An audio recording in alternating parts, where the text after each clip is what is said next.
بسم اللہ الرحمن الرحیم۔ نبی کریم صلی اللہ علیہ وسلم کے پاس سفر میں مشرکوں کا ایک جاسوس آیا۔ آپ غزوہ حنین کے لیے تشریف لے جا رہے تھے۔ وہ جاسوس صحابہ کی جماعت میں بیٹھا باتیں کی، پھر وہ واپس چلا گیا تو ان حضرت صلی اللہ علیہ وسلم نے فرمایا اسے تلاش کر کے مار ڈالو۔ چنانچہ اسے سلمہ بن اکوع رضی اللہ عنہ نے قتل کر دیا اور ان حضرت صلی اللہ علیہ وسلم نے اس کے ہتھیار اور اوزار قتل کرنے والے کو دلوا دیے۔ حضرت عمر رضی اللہ عنہ نے وفات سے تھوڑی دیر پہلے فرمایا کہ میں اپنے بعد آنے والے خلیفہ کو اس کی وصیت کرتا ہوں کہ اللہ تعالیٰ اور اس کے رسول صلی اللہ علیہ وسلم کا عظیموں سے جو عہد ہے اس کو وہ پورا کرے، اور یہ کہ ان کی حمایت میں ان کے دشمنوں سے جنگ کرے اور ان کی طاقت سے زیادہ کوئی بوجھ ان پر نہ ڈالا جائے۔ جمعرات کے دن اور معلوم ہوا ہے جمعرات کا دن کیا ہے۔ پھر آپ اتنا روئے کہ کنکریاں تک بھیگ گئیں۔ آخر آپ نے کہا کہ رسول اللہ صلی اللہ علیہ وسلم کی بیماری میں شدت اسی جمعرات کے دن ہوئی تھی۔ تو آپ صلی اللہ علیہ وسلم نے صحابہ سے فرمایا کہ قلم دوات لاؤ تاکہ میں تمہارے لیے ایک ایسی کتاب لکھ جاؤں کہ تم میرے بعد اس پر چلتے رہو تو کبھی گمراہ نہ ہو سکو۔ اس پر صحابہ میں اختلاف ہو گیا۔ ان حضرت صلی اللہ علیہ وسلم نے فرمایا کہ نبی کے سامنے جھگڑنا مناسب نہیں ہے۔ صحابہ نے کہا کہ نبی کریم صلی اللہ علیہ وسلم بیماری کی شدت سے برا رہے ہیں۔ ان حضرت صلی اللہ علیہ وسلم نے فرمایا کہ اچھا اب مجھے میرے حالات پر چھوڑ دو، میں جس حال میں اس وقت ہوں وہ اس سے بہتر ہے جو تم کرانا چاہتے ہو۔ آخر آپ صلی اللہ علیہ وسلم نے اپنی وفات کے وقت 3 وصیتیں فرمائی تھیں۔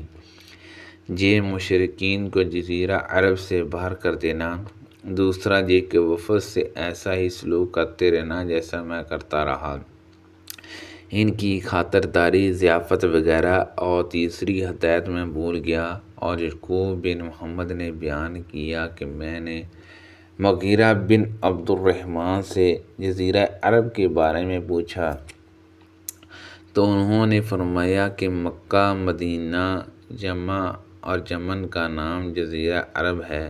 اور یعقوب نے کہا کہ ارج سے تمام شروع ہوتا ہے۔ ارج مکہ اور مدینہ کے راستے میں ایک منزل کا نام ہے۔ عمر رضی اللہ عنہ نے دیکھا کہ بازار میں ایک ریشمی جوڑا فروخت ہو رہا ہے، پھر اسے وہ رسول خدا صلی اللہ علیہ وسلم کی خدمت میں لائے اور عرض کیا یا رسول اللہ صلی اللہ علیہ وسلم، یہ جوڑا آپ خرید لیں اور عید اور وفود کی ملاقات پر اسے اپنی ذبیح فرما لیں۔ ان حضرت صلی اللہ علیہ وسلم نے فرمایا یہ ان لوگوں کا لباس ہے جن کا آخرت میں کوئی حصہ نہیں۔ جہاں آپ نے یہ جملہ فرمایا اسے تو وہی لوگ پہن سکتے ہیں جن کا آخرت میں کوئی حصہ نہیں۔ پھر اللہ نے جتنے دنوں چاہا حضرت عمر رضی اللہ عنہ خاموش رہے۔ پھر جب ایک دن رسول اللہ صلی اللہ علیہ وسلم نے ان کے پاس ایک ریشمی جبہ بھیجا تو حضرت عمر رضی اللہ عنہ نے اسے لے کر خدمت نبی میں حاضر ہوئے اور عرض کیا یا رسول اللہ صلی اللہ علیہ وسلم، آپ نے تو یہ فرمایا تھا کہ یہ ان کا لباس ہے جن کا آخرت میں کوئی حصہ نہیں۔ جہاں عمر رضی اللہ عنہ نے آپ کی بات اسی طرح دہرائی کہ اسے وہی لوگ پہن سکتے ہیں جن کا آخرت میں کوئی حصہ نہیں۔ اور پھر آپ صلی اللہ علیہ وسلم نے یہی میرے پاس ارسال فرما دیا۔ اس پر آپ نے فرمایا میرے بھیجنے کا مقصد یہ تھا کہ تم اسے بیچ لو، جہاں فرمایا کہ اس سے اپنی کوئی ضرورت پوری کر سکو۔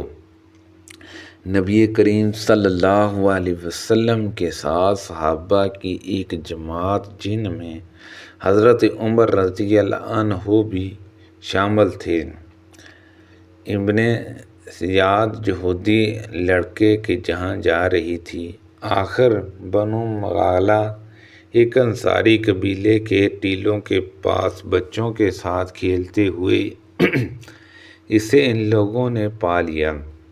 ابن زیاد بالغ ہونے کے قریب تھا، اسے رسول اللہ صلی اللہ علیہ وسلم کی آمد کا پتہ نہیں ہوا۔ حضرت صلی اللہ علیہ وسلم نے اس کے قریب پہنچ کر اپنے ہاتھ اور اس کی پیٹھ پر مارا اور فرمایا، کیا تو اس کی گواہی دیتا ہے کہ میں اللہ کا رسول صلی اللہ علیہ وسلم ہوں؟ ابن زیاد نے آپ کی طرف دیکھا، پھر کہنے لگا، ہاں میں گواہی دیتا ہوں کہ آپ ان پڑھوں کے نبی ہیں۔ اس کے بعد اس نے ان حضرت صلی اللہ علیہ وسلم سے پوچھا، کیا آپ گواہی دیتے ہیں کہ میں اللہ کا رسول ہوں؟ آپ نے اس کا جواب دیا، صرف اتنا دیا کہ میں اللہ اور اس کے سچے نبی پر ایمان لایا۔ پھر ان حضرت صلی اللہ علیہ وسلم نے دریافت فرمایا، تو کیا دیکھتا ہے؟ اس نے کہا کہ میرے پاس یہ خبر سچی آتی ہے تو دوسری جھوٹی بھی۔ ان حضرت صلی اللہ علیہ وسلم نے اس پر فرمایا کہ حقیقت حال تجھ پر مشتبہ ہو گئی ہے۔ ان حضرت صلی اللہ علیہ وسلم نے اس سے فرمایا، اچھا، میں نے تیرے لیے اپنے دل میں ایک بات سوچی ہے، بتا وہ کیا ہے؟ ابن زیاد بولا کہ دعا۔ حضور اکرم صلی اللہ علیہ وسلم نے فرمایا، ذلیل ہو کم بخت، تو اپنی حیثیت سے آگے نہ بڑھ سکا۔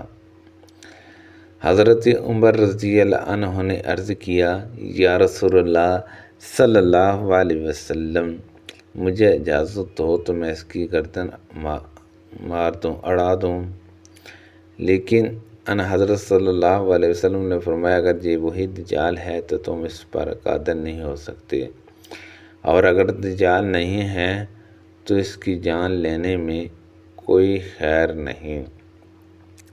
ایک مرتبہ ابی بن کعب رضی اللہ عنہ کو ساتھ لے کر ان حضرت صلی اللہ علیہ وسلم اس کھجور کے باغ میں تشریف لائے جس میں ابن زیاد موجود تھا۔ جب آپ صلی اللہ علیہ وسلم باغ میں داخل ہو گئے تو کھجور کے تنوں کی آڑ لیتے ہوئے آپ صلی اللہ علیہ وسلم آگے بڑھنے لگے۔ آپ چاہتے یہ تھے کہ اسے آپ کی موجودگی کا احساس نہ ہو سکے اور آپ اس کی باتیں سن لیں۔ ابن زیاد اس وقت اپنے بستر پر ایک چادر اوڑھے پڑا تھا اور کچھ گنگنا رہا تھا۔ اتنے میں اس کی ماں نے ان حضرت صلی اللہ علیہ وسلم کو دیکھ لیا کہ آپ کھجور کے تنوں کی آڑ لے کر آگے آ رہے ہیں اور اسے آگاہ کر دیا کہ اصحاف یہ اس کا نام تھا۔ ابن زیاد یہ سنتے ہی اچھل پڑا۔ ان حضرت صلی اللہ علیہ وسلم نے فرمایا، اگر اس کی ماں نے اسے یوں ہی رہنے دیا ہوتا تو حقیقت کھل جاتی۔ سبحان اللہ عز و جل۔ اللہ پاک سے دعا ہے کہ اللہ پاک ان حدیثوں پر عمل کرنے کی توفیق عطا فرمائے۔ اللہ پاک ہم سب کو صحت و تندرستی عطا فرمائے، آمین، بجاہ النبی الامین صلی اللہ علیہ وسلم۔